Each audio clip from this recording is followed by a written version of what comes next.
Buksan po natin ating mga Biblia, mga kapatid. Dito po sa Luke chapter 12 verse 15. Tayo po'y tumayo sa lahat pong narito sa ating face-to-face. Sa mga naka-join sa Google Meet, pwede niyong sundan po yung verse.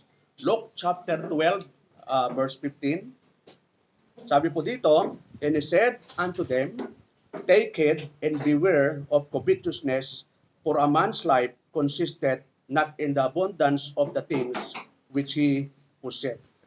So, purihin po ang Diyos sa pagbabasa ng kanyang mga salita at tayo po'y manalangin. Ama, makapangyarihan sa lahat, salamat o Diyos sa umagang ito, sa isang muli, sa pagkakataon na kampoy narito upang kayo po'y aming sambahin, luwalatiin sa dakila mong pangalan. Ngayong umaga o Diyos, nawa po ang Banal na Espiritu ang magturo po sa bawat isa sa amin, lalo po sa lingkod Diyo na nawa, maipahayag ko po ang iyong salita ng ayon sa iyong kalooban lamang, hindi po ang kalooban ko. Salamat o God at sa lahat pong nanarito sa naka-join sa Google Meet, nawa buksan mo po ang aming mga puso, na nawa magkaroon kami ng teachable spirit upang kami po ay matuto, magkaroon ng encouragement sa mga salitang aming marinig ngayong umaga. Lahat po ito, Diyos, dinadalangin namin sa pangalan ni Jesus. Amen. Amen. Amen. Ako'y mga kapuna kayo mga kapatid at muli, magandang umaga po sa lahat at sa lahat po ng narito, sa lahat po ng naka-join sa Google Meet, saan man kayo naroon, nawa makapokus po tayo, yung mga personal na dalahin. Sabi ng Bible ay huwag mo nang isipin, ibigay mo na kay Lord para wala ka nang isipin. Di ba? Kasi pag inisip mo yan, ay talagang isipin yan. So ngayon po, yung ating topic ngayon ay tinapik ko rin kahapon sa Bible study pero pahapyaw lang. Yun, parang kumbaga sa pagkain, introduction lang. Pero ito ngayon, buo. Yun, kabuuan. So ang pamagat po ng ating pag-aralan ngayon, ayon sa text, take heed and beware of covetousness. Yun. Ano ba yung Tagalog nun? Tagalogin nga natin yung text na yon. At sinabi niya sa kanila, mangagmasid kayo at kayo'y magag-ingat sa lahat ng kasakiman. Sapagkat ang buhay ng tao ay hindi sa kasaganaan ng mga bagay na tinatangkilik niya sa mundong ito. So sabi ni Apostol na ating Panginoon. So ano yung makita natin dito mga kapatid? Unang-una, sa ating kapanahonan, laganap po yung ano po yung laganap ngayon? Yung corruption. Yan. Araw-araw po, laman ng TV, laman ng Facebook, lahat ng technology, laman po ang flood control. Yan. Ay kahapon pa lang, umulan, wala namang bagyo, pero yung Quezon City, no? Yung isang kotse nakita ko kanina, wala, yung bubong na lang ang nakikita. Ay samantalang ang budget po ng gobyerno ay trilyon po pala. Trilyon, hindi po bilyon. So, wala naman tayong ano dyan sa mga budget nila, sila po ang nakakaalam yan.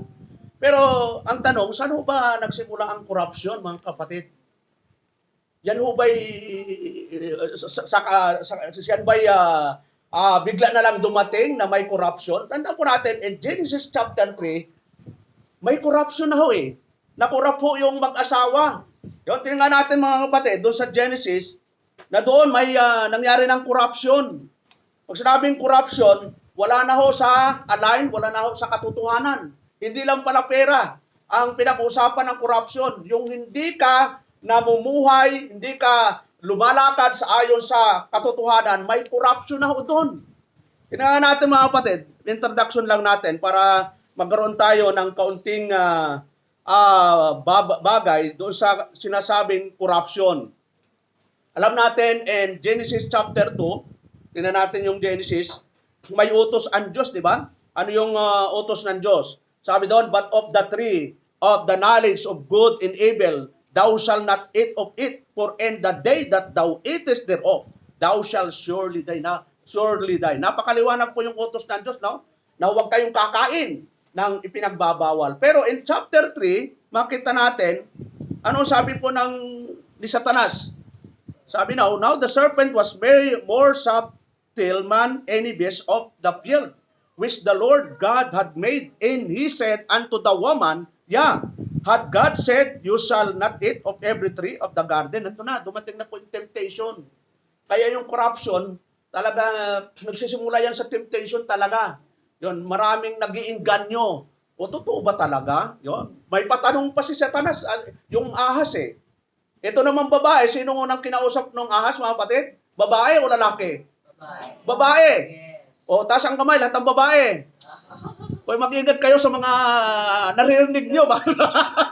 Ang sabi po nung verse 2, and the woman said unto the serpent, we may eat of the fruit of the trees of the garden. Yon, sinalaysay na ni Eva doon sa ahas. Nakipagkwentuhan pa.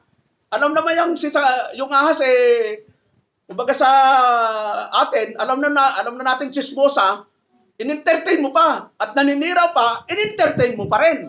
Ito yun si Satan. Sabi niya, and the woman said unto the serpent, we may eat of the fruit of the tree of the garden, but of the fruit of the tree which is in the midst of the garden, God had said, you shall not eat of it, neither shall you touch it, lest you die.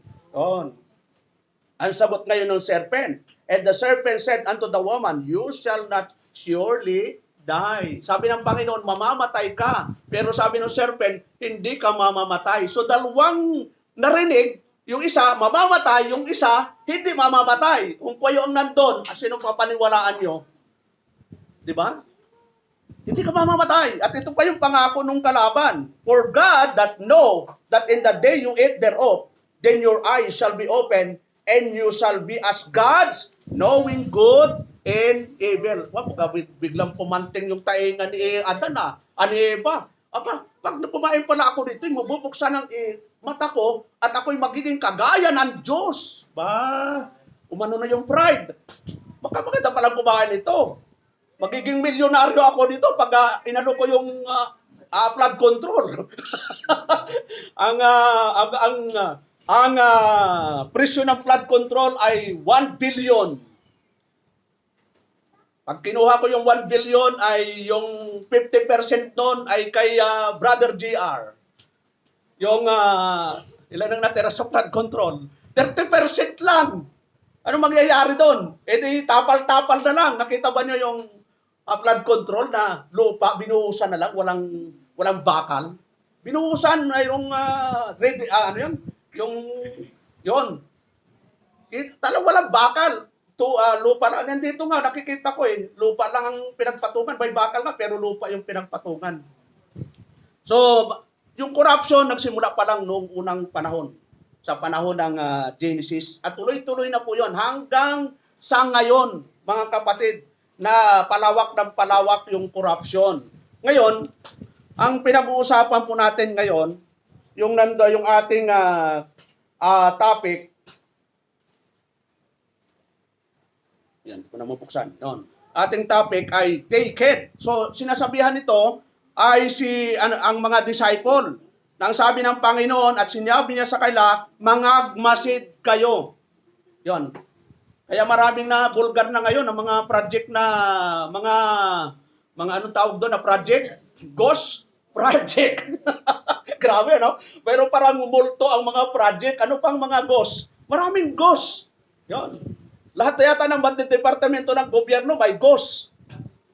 Ghost employee. Yon. Uso yan eh. Gano mo, 2000, dito pa lang sa Cavite, may ghost employee dati. Sumasahod, pero hindi naman empleyado ng gobyerno. So, ang daming ghost. Kaya mag-ingat kayo sa mga multo. Walang literal na multo. Wala hong kaluluwang pag namatay ay bumabalik. May literal ho talagang multo. Multong proyekto. Ghost project. Ghost employee. Ano pa yung mga ghost, Brad? May mga alam na ghost kayo. Ghost voter. Yon. Taga rito, pero bubuto doon sa ibang lugar. Kasi malaki ang bigay. Yon. O patay na. Ganun bumubuto yung patay. So, yung corruption, napakalawak po. So, dito, sabi dito, covetousness is an intense of greedy desire for something. Yon, napakatinding pagnanasa yung pagiging gahaman. Particularly positions that belongs to another person. Yun pala yung greedy, yung pagiging gahaman na yung hindi sa'yo ay inaangkin mo. Okay lang yumaman, okay lang magkaroon, pero yung hindi sa'yo, kung aangkinin. pagiging greedy yon that belongs to another person or simply to have more of what you have, it is considered a sin in the Bible, explicitly forbidden in the commandments and listed as sin that comes from within. Nanggagaling sa puso yon eh. Kung titingnan natin yung Exodus 20:17, mga kapatid. Exodus chapter 20, verse 17, isa sa mga 10 commandments ng Panginoon during the time sa lumang tipan, sabi doon, thou shalt not covet thy neighbor's house, thou shalt not covet thy neighbor's wife, nor his manservant, nor his maidservant, nor his ox, nor his ass, nor anything that is thy neighbor's. So, ang lawak pala ng covetousness. Yun, mula sa asawa, sa mga alipin, lahat na aangkinin mo na hindi sa'yo, ito ay considered na covetousness o Tagalog ay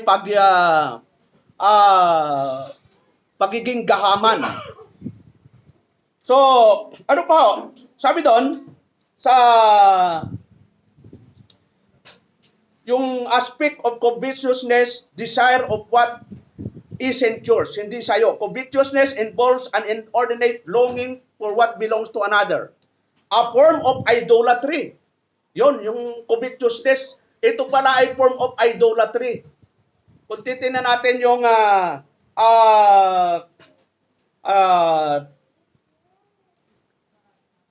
Colossian. Tingnan natin yung Colossian, mga kapatid. Sabi ni Apostol na Pablo, chapter 3, verse 5. Sabi doon, mortify therefore your members which are upon the earth, fornication, uncleanness, inordinate affection, evil, concupiscence, and covetousness, which is idolatry. Patayin nga ninyo ang inyong mga sangkap ng katawang nangasa ibabaw ng lupa, pakikiapit, karumihan, masamang pita, masasamang nasa, at kasakiman na isiya'y pagsamba sa mga Diyos-Diyosan. Yun palang kasakiman o pag-aangkin ang hindi sa'yo, yan ay considered na idolatry. So, pangatlo, a source of other sin. So, kapag inangkin mo na yung hindi sa'yo, lumalawak yung kasalanan. Yun, malalawak yun kasi marami ka ng pera. Ano ang mangyayari na pag marami kang pera? Ang dami mo nang maiisip sa buhay eh. Kaya nga diba, yung mga anak ng kontraktor ngayon, sikat na no? Yun, sino ba kilala yung sikat na kontraktor? Na kumakain, isang kain lang, 759,000 ang ibinabayad sa isang kain lang. Anong klaseng pagkain? Anong kinakain noon? Ginto, mga kapatid? Eh tayo nga, mamaya yung kinakain natin, wala pang 1,000 yan eh. Pero nakakasolve tayo, kakain tayo mamaya nang wala pang 1,000 ang budget. Kahit kangkong lang, nilagang kangkong, nilagang okra, nilagang talong, na may bagoong, na may kamatis at bawang, solve na tayo. Pero yung magbabayad ka ng 759,000 para sa isang kain, abay, napakatindi nun. Para bang bawat subo mo, titipirin ako, ay yung subo ko ay 100,000. 5 subo mo, Brad, ilan? 500,000. Dessert mo, yung sobra na, baka 200,000. Ay baka pag ako kumain, hindi ko talaga kakainin yun. Baka ilagay ko sa grapon. Ipe-preserve ko, kala mo 759,000. So akala nila ay yung pagiging gahaman ay tatagal. Tandaan po natin, wala akong tatagal na mga gawang mali. Mahahayag at mahahayag yan. Wala akong masamang gumagawa na hindi marireveal. Yun. Sa tao na tatago yan eh. Pero tandaan po natin, lahat yan ay mahahayag. Lack of contentment, kapag ang isang tao ay gumawa ng pagiging gahaman o yung pagkuha sa hindi sa kanya, yun ay katunayan na wala siyang contentment o wala siyang, ano yung Tagalog, lack of contentment? Wala siyang, magaling sa English eh, pero sa Tagalog, mahirap i-Tagalog, no? Walang kakontentuhan. Yun. Kaya, kapag ikaw ay nakakita ng iba, kahit hindi sa'yo, gagaw ka ng paraan, kahit masamang paraan, para mapasa iyo. Halimbawa, may cellphone ka na. May nakita ka. Kasi yung cellphone mo, tig 100,000. Ay, yung nakita mo, tiga kalahating milyon. Naku, paano kaya makakabili ng tig 100, 500, kalahating milyon na cellphone? Ano kayang cellphone yon? Ano yung pagdipindot, lumilipad, parang yung ipo. Eh gusto mo rin bumili. Eh nung wala kang pambili, mangi-scam ka na lang. O kaya pumunta ka sa mga tindahan. Anong gagawin mo? Hindi kunin mo lahat. Magpiring ka na lang, magmas ka na lang para hindi makilala. Gagawa ka ng masama. So ganun minsan ang tao. Pag hindi niya magawa, sabi nga, pag hindi ka nadaan sa santong paspasan, ano yun? Hindi ka nadaan sa santong dasalan, dadaanin ka sa santong paspasan. Yun ang mga kasabihan ng matatanda. Maraming kasabihan ng matatanda, di ba, na hindi natin alam. Ang sabi doon, maraming kasabihan na nanonood, di ko maintindihan eh. Lack of contentment.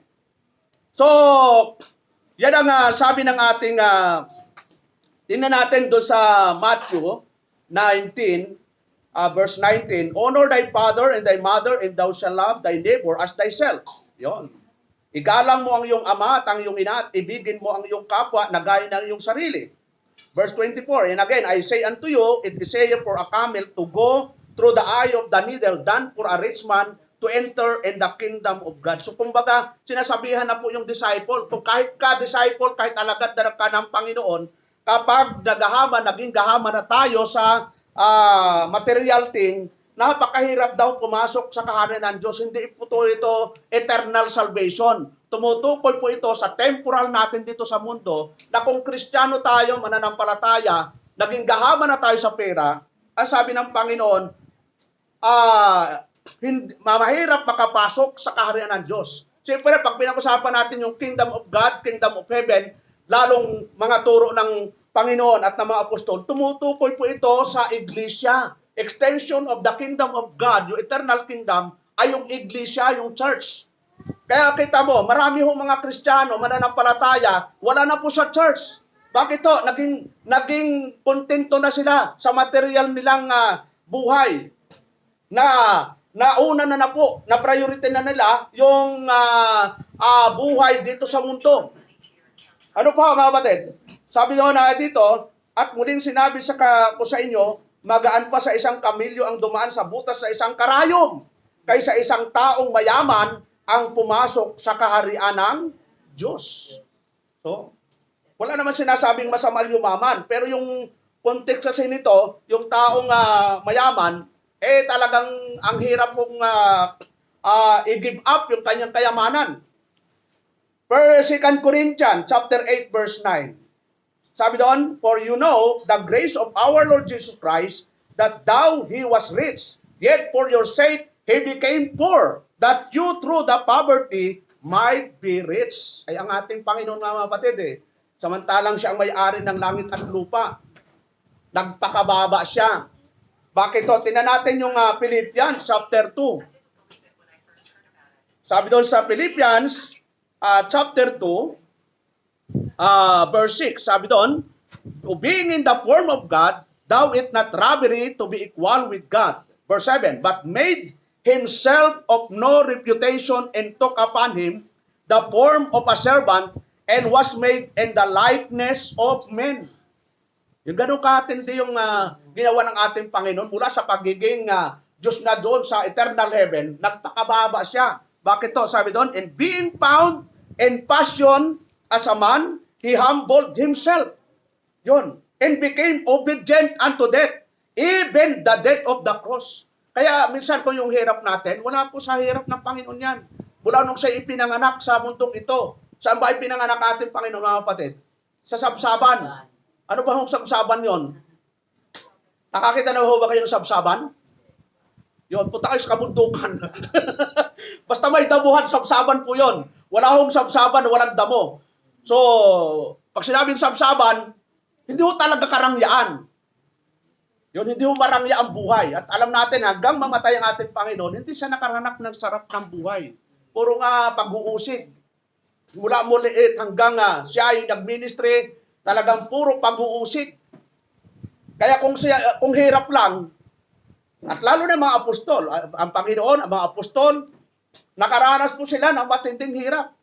Kaya tayo mga Kristiyano, kung anong mayroon tayo, makontento na po tayo. Yun, mamaya, lalawakan pa natin yan. So sabi po dito, sa Matthew chapter 8, verse 20, and Jesus said unto him, the foxes have holes, and the birds of the air have nests, but the Son of Man had not where to lay his head. Galang Panginoon, no? At sinabi sa kanya ni Jesus, may mga lungga ang mga sora, at may mga pugat ang mga ibon sa langit. Datapwat ang anak ng tao, walang kahiligan ang kanyang ulo. Eh, gaano kahirap pong nabuhay ang ating Panginoon? Kahit yung unan niya, wala siyang masaligan daw na masarap na tulugan. Tayo ba mga kapatid? Bago tayo pumunta dito, nakatulog ba tayo na masarap? May unan ba tayo? Nakakama? Anong kama natin? Double o triple o purple? Yung iba, may tubig pa sa ilalim, pastor. Kasi ang sarap pala, pag ang kama mo, may tubig sa ilalim. Talaga ang tulog ko. 24 hours. Ay, wag namang 24 hours kang tulog. Naku, delikado na yon. Kailangan tulog lang natin 8 sa mga bata na 10. Okay po yon eh. Pero pag 50 pataas, 6 to 7, sister, okay na po sa atin eh. Pero pag mga bata-bata, dapat makumpleto na talaga yung 8 hours. Kasi yung ating pagtulog, yun po yung time na nagre-repair yung katawan natin. Kita mo yung mukha mo. Tignan mo sa salamin ang mukha mo, kung bakit ganun ang mukha mo. Baka puyat na puyat ka. 16 years old, mukhang 60 ka na. Pero makita mo kahit 60 years old ka, pag palagi kang masarap ang tulog, parang 16 years old. Di ba? Ay, pastor, kumakain naman ako ng gulay, prutas, kahit anong kain mo, pag kulang ka sa tulog, may epekto sa katawan natin yan. Kaya pag kulang ka sa tulog, it's time to repent na mga kapatid. Dahil sinisira natin yung ating katawan. Kaya yung mga nagpupuyat, anong pinagpupuyatan nyo? Yon, cellphone sa umaga, cellphone sa gabi, hanggang magdamag nagsisilphone. Anong pinag-aabalahan? Mobile. Ano bang mobile? Sige, sunod. Mga bata, anong mobile? Anong mobile? Pastor, hindi makasagot yung mga mobile. So, wag nating abusuhin yung katawan natin, mga kapatid. Doon. So, sabi ng Panginoon, ang ating Panginoon, napakatindi po yung disiplina niya. Masunurin sa magulang. Kaya nga siya, di ba, makita natin yung picture ng Panginoon, payat na payat, yung wala siyang muscle. Samantalang siya po ay kasama ng tatay niya bilang karpintero. Yun. Kaya nga doon sa lugar niya, hindi siya tinanggap ng mga kababayan niya kasi kilala siya eh. Bakit nangangaral ka dito? Anak ka ng karpentero. Hindi nga siya nakapag-aral kahit kinder.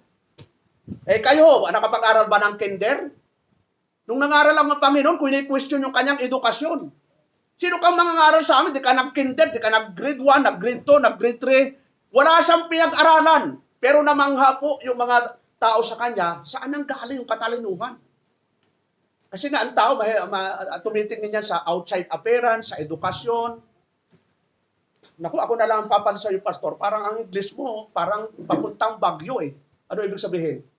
Sigsang, pastor, kaya huwag ka na mag-English. Kaya hindi na ako nag-i-English eh. Paminsan-minsan, puro King James Version lang. Walang mali yun eh.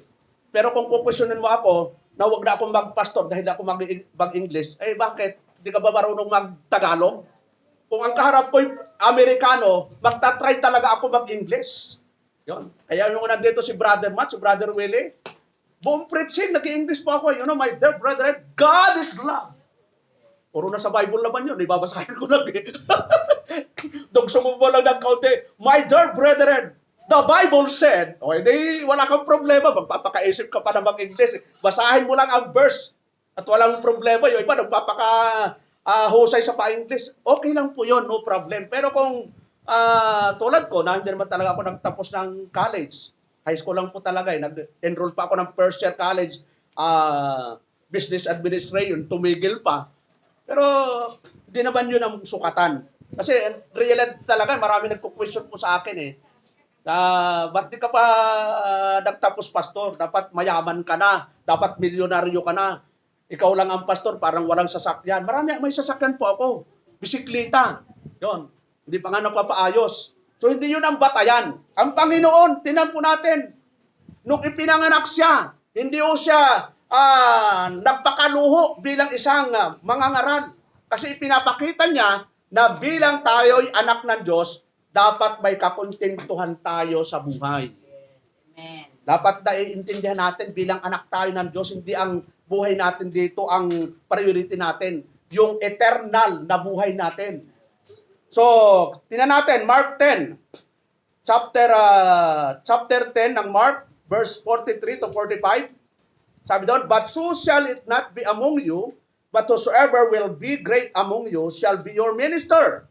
Tatapat sa inyo ay hindi gayon, kundi ang sino mang ibig na dumakila sa inyo ay magiging lingkod ninyo. Yon, yung mga gustong magpastor. Ang pagiging pastor ay hindi parang nasa gobyerno, hindi parang boss ka sa kumpanya. Oh, brother, Anistia, ha? Ay, timpla mo ako ng kape. Lagyan mo na rin ng pandesal at palaman, ha? Para i-promote kita.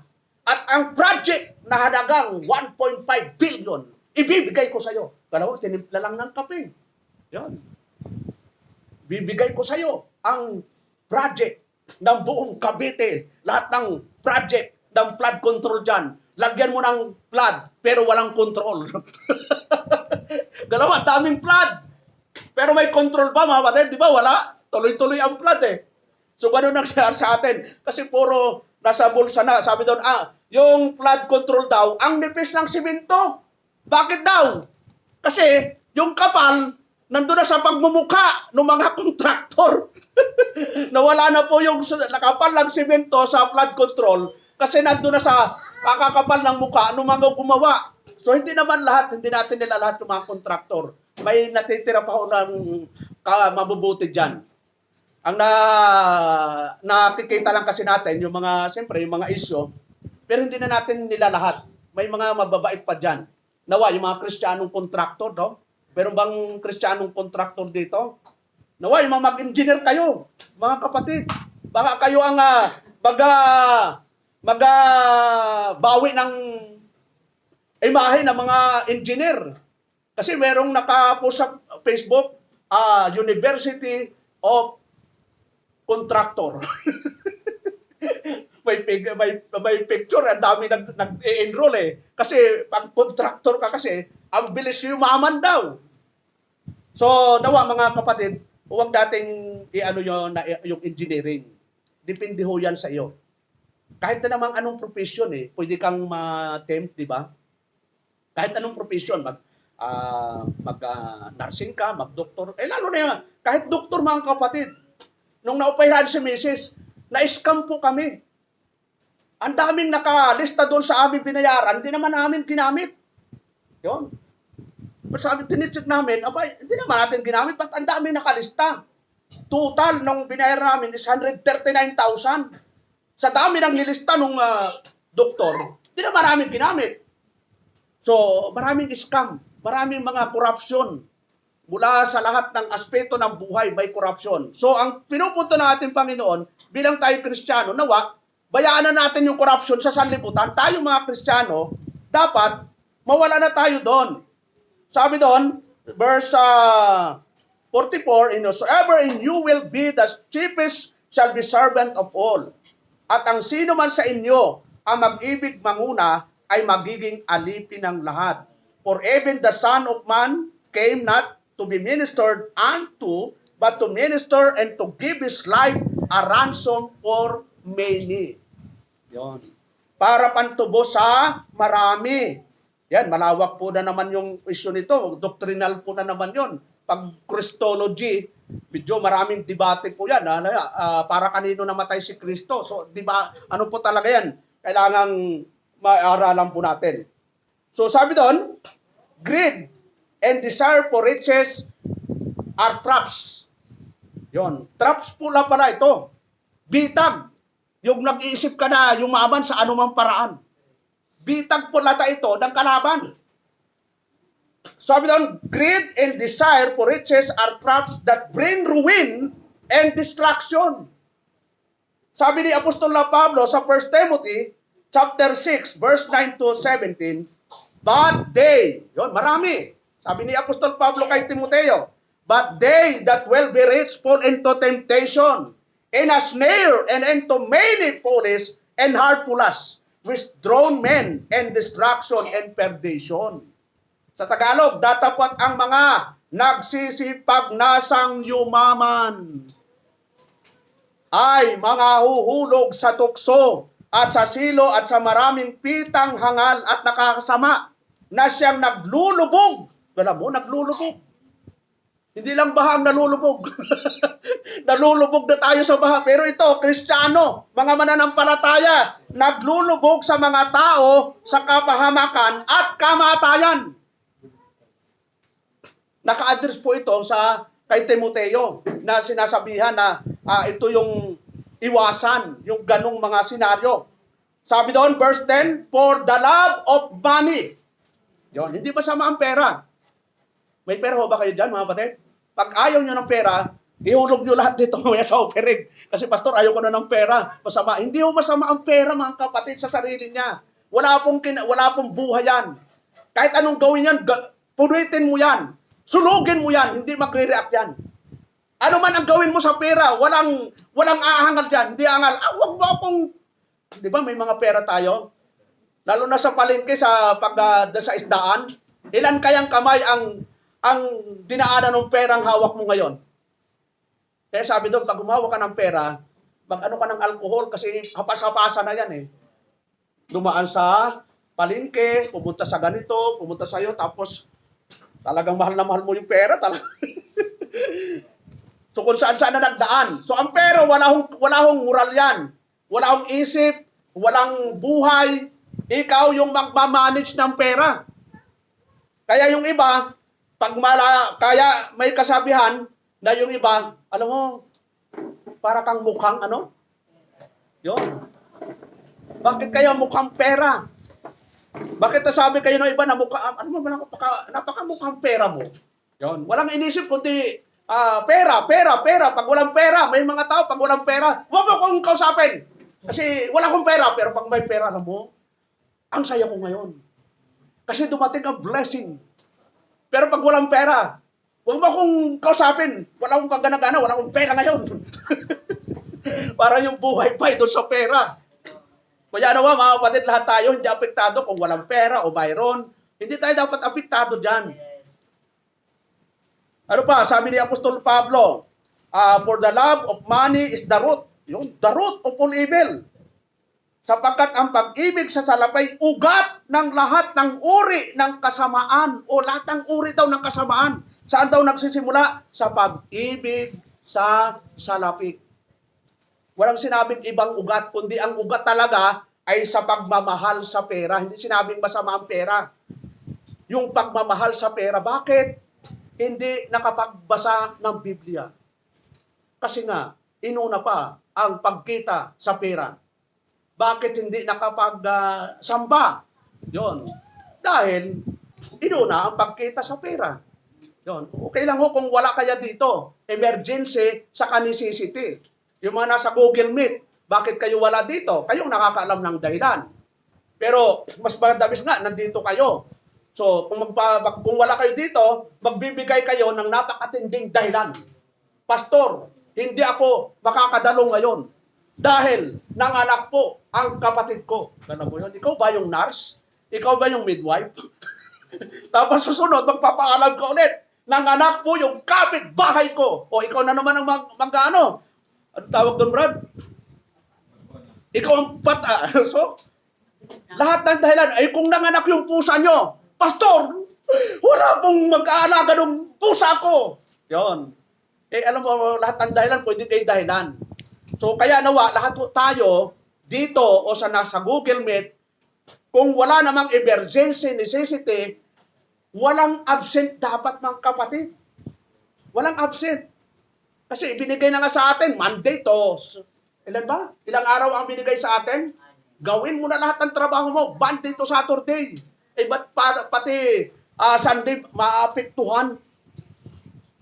Okay lang kung, yung kasalan, yung mga nampaalam na talagang may di na maiwasan, okay lang po yun. Huwag lang palagi, mga kapatid. Dahil ikaw yung, siyempre, hindi naman natin paparusahan yan na katulad ng iba, kapag may ginawang mali yung kapatiran, may lamesa po dito eh. lalagay lang labisa, tapos, Sister, Brother Gerald ka. Nakaready na po yung patpat. Anong ginawa mo? Di ka naka-attend ng 3 linggo o 3 matitinding palo. Mayroong mga church na gano'n mga kapatid, pinapahalo talaga. Literal talaga yung ginagawa lang disiplina. Sa atin hindi gano'n. Kahit hindi ka dumalo, ikaw yung mananagot sa Diyos. Hindi ako ang magpaparusa sa iyo. Si Lord ang magbibigay disiplina sa atin. Yon, kasi nga po, wala naman tayong karapatang mamalo. Ang palo, dito, preaching. Minsan, masakit pa nga yung preaching, di ba? Para akong tinatabahan na, nakatingin pa sa akin si pastor. Saan ako titingin? So, ano po yung sabi doon? But the love of money is the root of all evil, which while some coveted after, they have erred from the faith and pierced themselves through with many sorrows. Yun Now, tinuhog ang kanilang sarili ng maraming kalumbayan. Kaya, kung nakakaranas tayo ng kalumbayan, mga kapatid, baka nakakalimot na tayo sa Diyos. Baka hindi na tayo nananalangin, hindi na tayo nagbabasa. Yon. Pero kung magbasa ka ng Facebook, lahat yata ng balita, nako, alam na alam ko ang balita tungkol kay sinong sikat artista ngayon. Alam na alam mo eh. Pero tanungin ko kayo mga kapatid, ilang sa Bible, sino ang pinakamatagal na nabuhay sa mundong ito? Ha? Methuselah. Ilang taon po? Yon. Mamili kayo, 950, 930, 969. 969. Yon. Puro line of 9, pero dapat eksakto, di ba, Brad? No? Dapat yung balita tungkol sa Biblia, palaging namamaster. Halimbawa, sino ang unang murderer sa Biblia? The first murderer in the Bible. Yung kain, kasi mahilig sa kain. Yun, mga ganong impormasyon. Ma-advance tayo sa impormasyon sa mundo, pero pag sa Biblia, pag tinanong tayo, hindi ko pa nabasa pastor yan eh. Galang mo na sa Genesis, saan ka ba nagsimula magbasa ng Biblia? Sa Revelation ba? Dapat maganda magsimula tayo sa Genesis para hanggang Revelation, paulit-ulit lang po yan, hanggang mamaster mo kung anong nakalagay po doon. So marami na po kasi, dahil sa technology, nawawala na po ng oras sa pagbabasa ng Biblia. Ang technology hindi masama. Mga young people, tingin dito ha kapatid.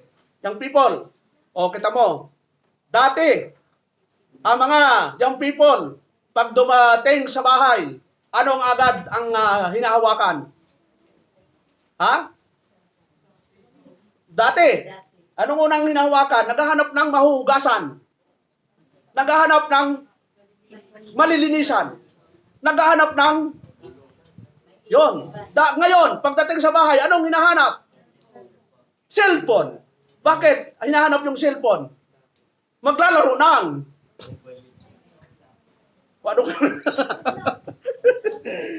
yun, sa isang topic yan. Verse 11, mga kapatid. Nakatingin na sa akin yung people. Huwag mong babagsin, pastor. But thou, O man of God, flee these things. Yun, sabi ni Apostol Pablo. And follow after righteousness. Yun, godliness, faith, love, patience, meekness. Dapat ikaw, o tao ng Diyos, tumakas ka sa mga bagay na ito. Yun, siyempre ang sinasabayan si Timoteo. At sumunod ka sa katuwiran, sa kabanalan, sa pananampalataya, sa pag-ibig, sa pagtitiis, sa kaamuan. Verse 12, fight the good fight of faith. Lay hold on eternal life, whereunto thou art also called and hast professed a good profession before many witnesses. Makipagbaka ka, so tayo kasi nakikipaglaban mga kapatid eh. Labanan po tayo talaga ngayon mga kapatid. Pag ikaw ay Kristiyano, mananampalataya, pag ikaw ay born again, nandiyo na po yung labanan. At sabi ka natin, may 3 laban ang nangyayari sa atin. The world around us, yung kapitbahay mo, kaibigan mo, kaklase mo na hindi Kristiyano, abay, anong mangyayari dyan? Labanan po talaga yan eh. Ang paniniwala ng classmate mo, si Kristo, tao lamang, siya'y nagutom, nauhaw, inantok, may Diyos bang inaantok? Ay ikaw naman ay si Kristo'y Diyos. So, anong gagawin mo sa classmate mo?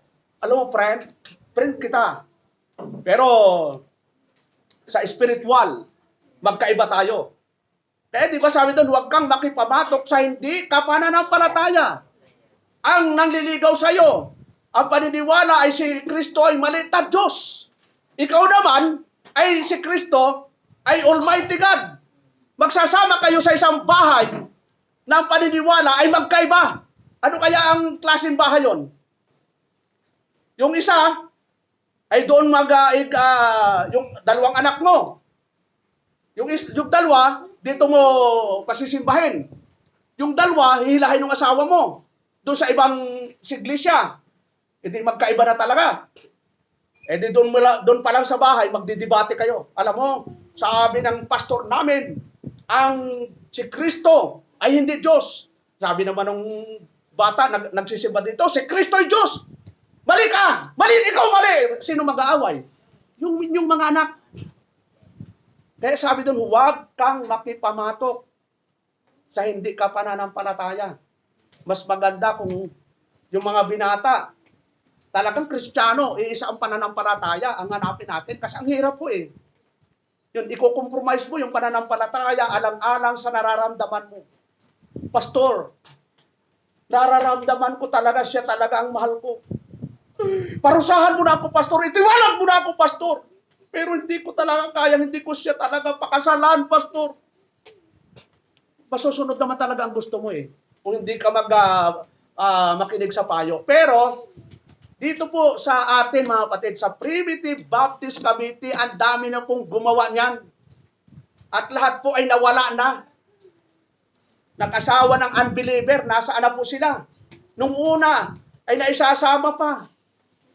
Pero katagalan, hindi mo magkakamali ang Biblia na talagang kapag ang naging asawa mo yun na hindi mananampalataya, 100%. 1990 pa lang kami, kahit hindi pa kami primitive, kahit pa kami hindi pa baptist eh. Pero proven po talaga eh. Pag na-compromise natin yung faith, maisasama mo nga yan, pero hindi mo alam, nakikisama lang sa iyo yan. Pero yung puso niya, wala talaga doon sa pananampalataya mo. Baka ikaw at ang karamihan nahila. Nawala na sa totoong pananampalataya, siya na po ang nadala. Balik na lang tayo sa Katoliko. Balik na lang tayo sa dati. Mabuti pa doon, walang bawal. Wala tayong bawal dito. Ang nagbabawal po ang Diyos. Kung ako nga lang, hindi lahat tayo. Magsayawan tayo mga kapatid. Halika, brother Nesty. Magsayawan tayo. Siguro, Sister Susan, dahil magaling siya sayaw, sister. Nagsusumpa sila. O edi, mag-exercise na lang tayo. Wala nang bawal-bawal. Ay siguro talagang baka kulang ang ating place na ito. Pero hindi po eh. Kahit masakit mga kapatid, kung totoo, kung ito yung aral ng Diyos, wala ko tayong magagawa. Katulad dito, sabi ni Apostol Pablo kay Timoteo, sabi doon, makipagbaga ka ng mabuting pakikipagbaka ng pananampalataya, manangan ka sa buhay na walang hanggan. Na dito'y tinawag ka at ipinahayag mo ang mabuting pagpapahayag sa harapan ng maraming mga saksi. Verse 13, I give thee charge in the sight of God, who quicken all things, and before Christ Jesus, who before Pontius Pilate, witnesses a good confession. Ipinagbibiling ko sa iyo sa paningin ng Diyos na bumubuhay sa lahat ng mga bagay na ni Kristo Jesus na sa harapan ni Poncio Pilato ay sumaksi ng mabuting pagpapahayag. Ito yung kailangan natin. Sumaksi tayo sa mabuting pagpapahayag. Huwag tayong sumaksi sa mga kamalian. Nakikita na nating mali, tatahimik tayo. Di ba ka tayo madamay? Eh pag ganun ang katuwiran natin, wala na akong mabubunyag na kasamaan. Kung mayroon kayong kilala na mga gumagawa ng mali, dapat i-reveal talaga yon. Huwag kayong matakot sapagkat di naman nakakatakot yung sabi nga ng ating Panginoon, di ba? Matthew 10. Diyan ho tayo talagang natatakot eh. Pero sabi ng ating Panginoon sa Matthew 10:28, and fear not them which kill the body, but are able to kill soul, but rather fear Him which able to destroy both soul and body in hell. At huwag kayong mga takot sa mga nagsisipatay ng katawan, datapat hindi nakakapatay sa kaluluwa, kundi bagkus ang katakutan ninyo yaong makakapuksa sa kaluluwa at sa katawan sa impyerno. Yun. Huwag ko tayo matakot sa tao. Dahil ang tao, parehas din natin. Kumakain, naantok, ganun. Lahat ng kainahan, pare-parehas eh. Ba't tayo matatakot, mga kapatid? So, ano pa, mga kapatid? Sabi dito sa sunod, 1 Timothy,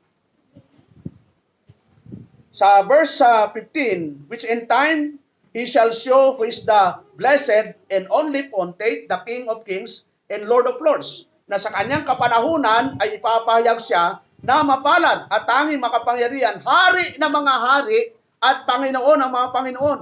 Verse 16, who only had immortality, dwelling in the light, which no man can approach unto, whom no man had seen, nor can see, to whom the honor and power everlasting. Amen. Yun yung ating Diyos, mga kapatid. Na siya lamang ang walang kamatayan, nananahan sa liwanag, na di malapitan, na di nakita ng sino mang tao, o makikita man, sumakanya nawa ang kapurihan at paghaharing walang hanggan, siya nawa. Tapos sa 17, ito yung payo, mga kapatid. Kaya hindi bawal yumaman. Kaya ang tanong ko, mga kapatid, sinong gustong yumaman? Taas ang kamay. Ako, gusto kong yumaman. Yon. Pero hindi ako mang-i-scam, hindi ako magkukurap, hindi ako mang-iisa. Kung payamanin ako ng Diyos, salamat. Pag hindi naman, okay lang. Salamat din kasi may purpose naman si Lord. Pero kung tingnan natin, si David, si Solomon, hindi ba lang yumaman, mga kapatid? Hindi naman nila hiningi. Talagang ang Diyos ang bigay sa kanila ng posisyon, ng kayamanan, nang hindi nila hiningi. Sabi ka ni King Solomon sabi ng Panginoon, ito lang hiningi ko sa iyo, Lord. Bigyan mo ako ng katalinuhan at karunungan upang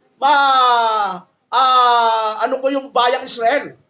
Pero ano sabi ng Panginoon? Di lang katalinuhan at karunungan ibibigay ko sa iyo, pati kayamanan. So kaya hindi mo hingin yan. Nagdi-desire tayo, pero dapat may action ka. Pastor, gusto kong yumaman, kaya pupunta ako sa ganitong bansa. Tandaan po natin, kahit saan kang bansa pumunta, pag nawala ka sa paglilingkod sa Diyos, baka maging kadahilan pa yon para mapahamak tayo. Sabi nga, kung kahit saan ka pumunta, huwag mong kakalimutan ang Diyos. Siya yung priority natin, di ba? Ano pa yung sabi doon? Covetousness or having an excessive or greedy desire for more is idolatry. Doon, tingnan natin yung Ephesians chapter 5 verse 5. For this you know that no warmonger, nor an unclean person, nor covetous man, who is an idolater, had any inheritance in the kingdom of Christ and of God. Sapagkat talastas niyong lubos, na sino mang mapakiapid, o mahalay, o masakim, yon, masakim, na isang mapagsamba sa mga Diyos-Diyosan, ay walang anumang mamanahin sa kaharian ng Kristo at ng Diyos. So tumutukoy po ito sa iglesia, sa tinatawag na Kingdom of God. Ano yung principle na dapat nating tandaan, mga kapatid? Nung doon sa Hebrew 13:5, ito yung prinsipyo. Sabi doon, let your conversation be without covetousness and be content. Yun yung prinsipyo Ano yung content? With such thing as you have.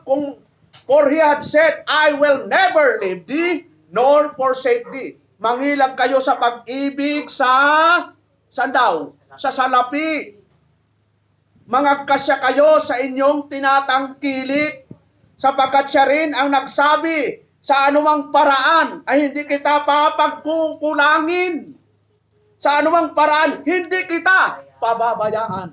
Hindi pagkukulangin, hindi pababayaan. Ay dito ka na. Makontento ka ba siya? Salamat, Lord. Puro pasalamat. Salamat, Lord. At nakakain pa po kami ng agahan, tanghalian, hapunan, kahit wala ng merienda.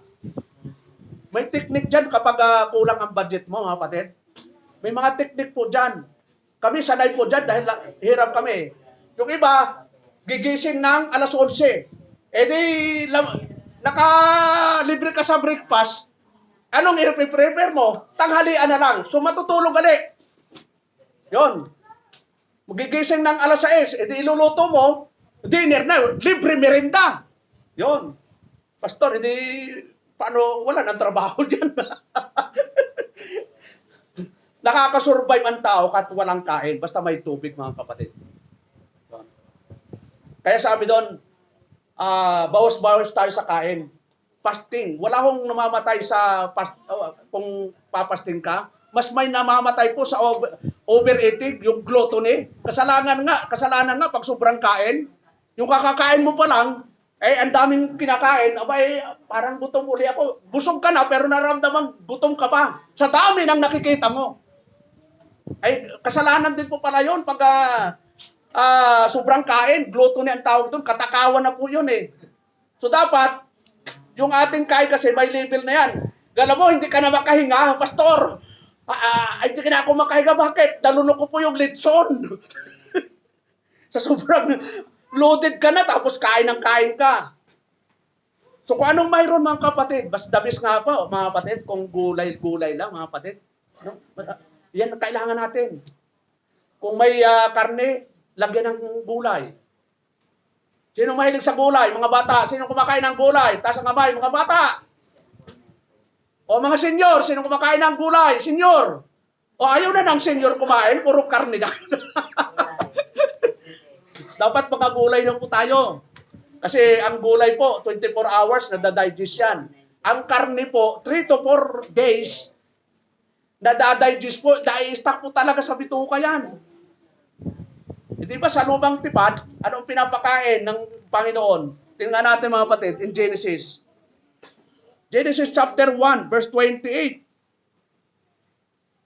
O paano lahat, natatalakay natin. Sabi doon, and God blessed them, and God said unto them, be fruitful and multiply and replenish the earth, and subdue it and have dominion over the fish of the sea, and over the fowl of the air, and over every living thing that moveth upon the earth.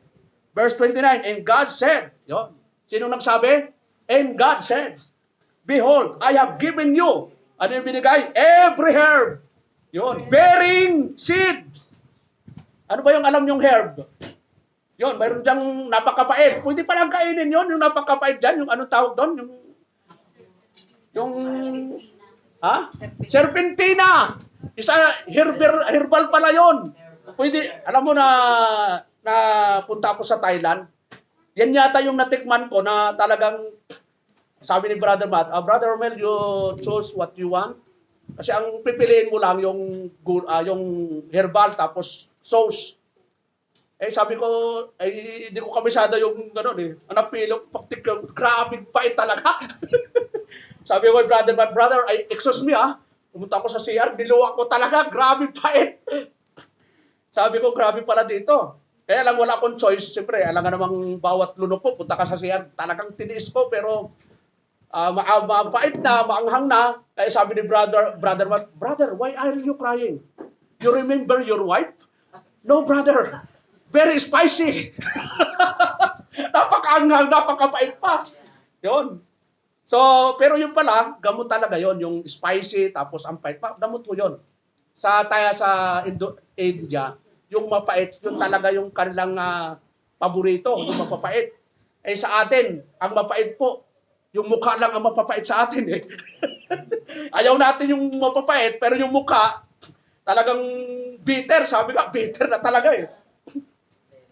So, tingnan natin, sabi doon, and God said, behold, I have given you every herb, bearing seed, which is upon the face of the earth, and every tree. Ano yan? Prutas. Yun, nakakain pa ba kayo ng prutas, mga kapatid? Pastor, ang mahal eh. And which is the fruit of tree yielding seed. To you, it shall be for meat. Kaya kayo mga magulang, sanayin yung mga anak nyo sa gulay. Hindi yung umaga, hotdog. Tanghali, hotdog. Sa gabi, hotdog. Kaya tingnan mo yung anak mo. Mukhang hotdog. Kasi galaw yun ang pinipid mo. Ano kaya ang resulta niyan? So dapat pinipid natin yung talagang pangkalusugan na. Yung ibang ginagawa, teknik yan, yung mga nanay, yung mga karne, hinahaluan talaga ng gulay. Yun. So, kaya natin sinasabi yan mga kapatid, yung sinasabi dito na be content, kasi iba pag ang ulam ay gulay lang, parang ang poor mo naman. Ang poor. Ay balikan natin yung anak ng kontraktor. 759,000 isang kain. Ang laking negosyo na yon, kalahating milyon. Anong klase kayong pagkain yun? Hotdog ba yun? O ginto na yata yun eh. So sabi ni Apostol na Pablo, let your conversation be without covetousness and be content with just things. As you have had said, I will never leave thee nor forsake thee. It is the love of money and not money itself that is the problem. Yon. English yun ha. The love of money, binabasa ko lang eh. The love of money is a sin because it's get in the way of worshiping God. Baka sabihin nyo, ang galing mag-English si Pastor. Hindi, binabasa ko lang. Hanapan ako sa sunod. Puro English kaya tayo, Pastor.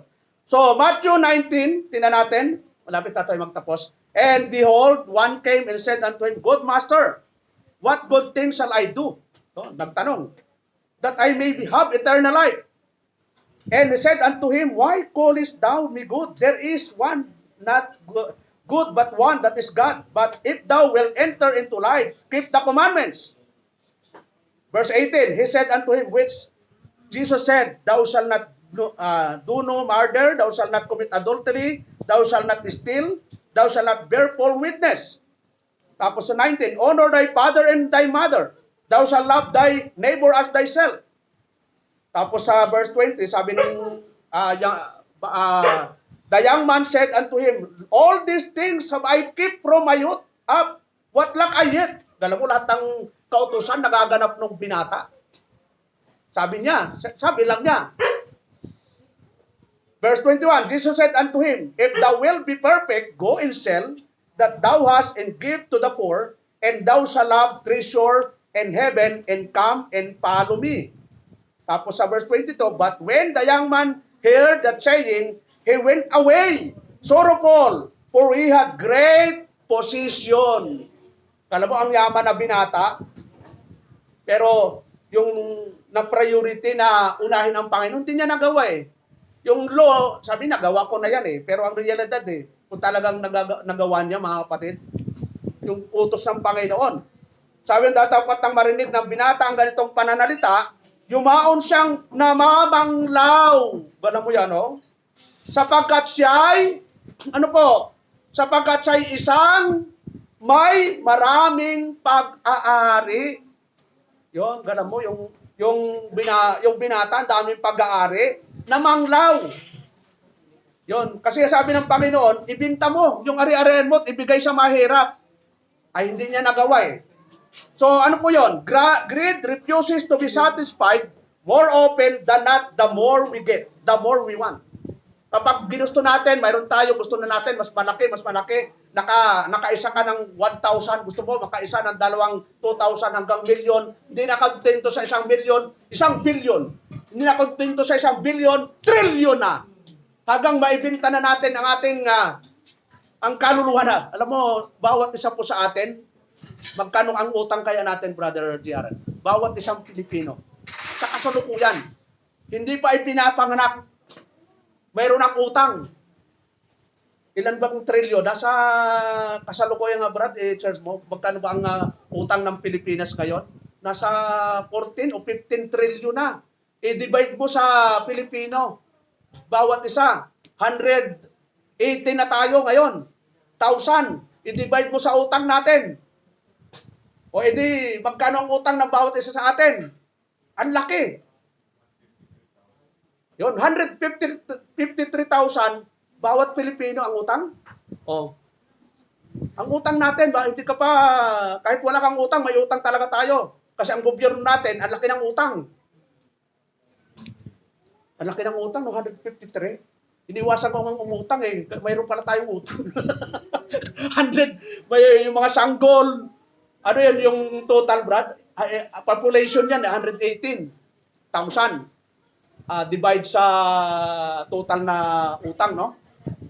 153,000. Napakalaki ang utang natin pala, bawat isa. Ay saan napunta kayong inutang natin? Eh di sa malalamig na bulsa. Yon, mabuti kung napunta sa atin, bro. Ang laki sana, 153,000. Ang laki na ng negosyo yon. Eh kung 5 kayo, sister, kung ilan ang anak mo, kasi kung 10 kayo sa pamilya, times 153,000. Magkano yung Brad? 153 times 10, 1.5. Kaya kung maraming anak mo, napunta yung 153,000, laki ng pera mo. Eh kaya lang, napunta po sa ilang mga gahaman sa pera. Yan, yun napunta. Yung kalsada natin, kahit hindi sira, sinisira. Pero walang kalsada, hindi malagyan. Pero yung kita mo, yung papuntang Tracy dati, ang ganda pa eh. Bakit sinisira kaya? Kasi may budget na yan, di ba? Mas maganda kasi pag sa lungsod, malaki ang budget yan sa mga city. Pag sa kabundukan, maliit ang budget yan. Kaya kahit di pa sira, sinisira para yung pundo. So, sabi doon, tingnan natin sa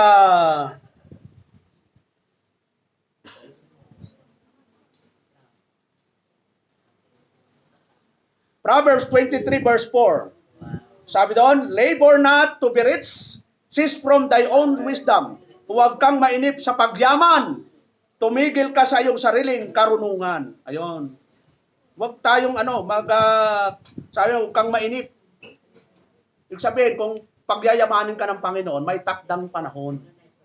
Basta trabaho ng trabaho ka lang, wala kang ginagawang masama, o talaga nakatakdang payamanin ka ng Diyos eh. Si King Solomon, di naman niya hinagad na yumaman eh, pero pinayaman siya ng Diyos. Si King David, di niya man hinangad maging hari, pero naging hari.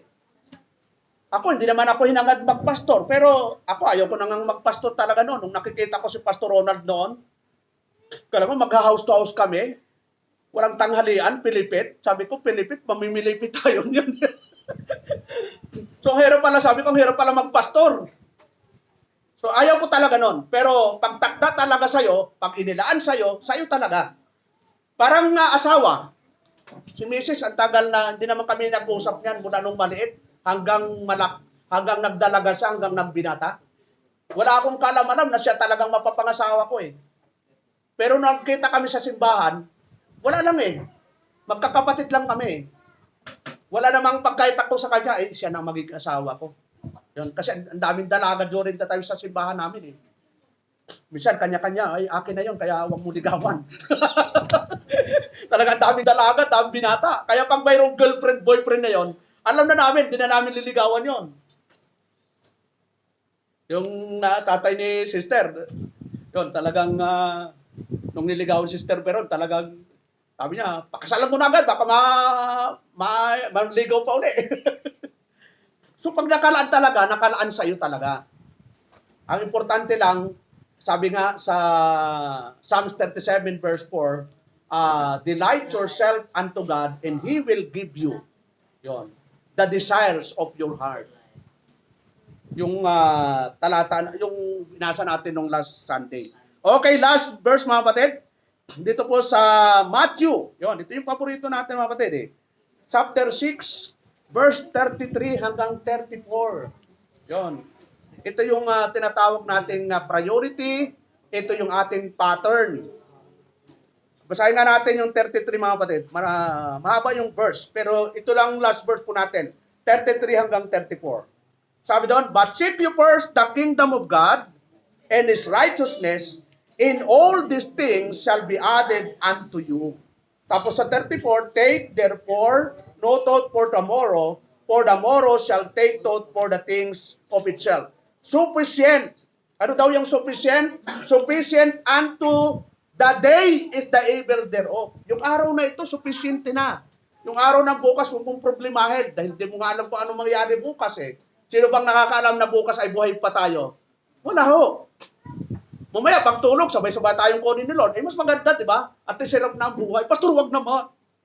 Hindi pa nakakatapos ang anak ko. Hindi pa ako nakakatikim ng unang sweldo niya. Huwag mong isipin yan, mga kapatid.